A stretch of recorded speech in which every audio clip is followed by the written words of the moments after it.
What is PSP file? PSP file কি?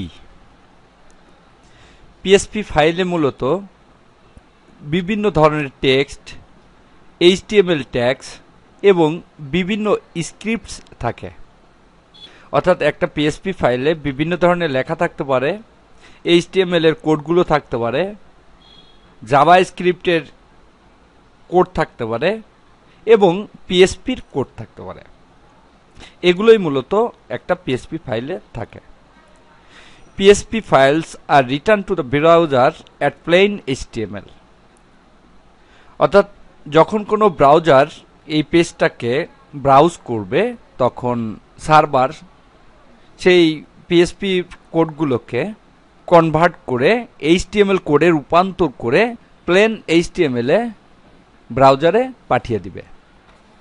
অর্থাৎ PSP file server কখনোই পিএসপি কোডগুলো ব্রাউজারে পাঠায় না, সব সময়ের জন্য সেটাকে এইচটিএমএল এ রূপান্তর করে সেই প্লেন এইচটিএমএল ট্যাগগুলো ব্রাউজারে পাঠিয়ে দেয়।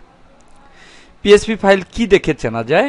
পিএসপি ফাইলের এক্সটেনশন হচ্ছে ডট পিএসপি অথবা ডট পিএসপি3 অথবা ডট পিএইচটিএমএল।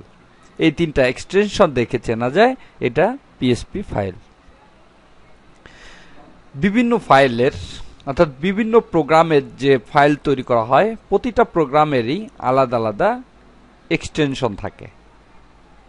যেমন আমরা যখন মাইক্রোসফট ওয়ার্ড নিয়ে কাজ করি, মাইক্রোসফট ওয়ার্ডের ফাইলটা যখন সেভ করা হয় তখন তার এক্সটেনশন হয়, ফাইলটার যে নাম দেওয়া হয় তারপরে ডট, তারপরে ডক অর্থাৎ ডকুমেন্ট।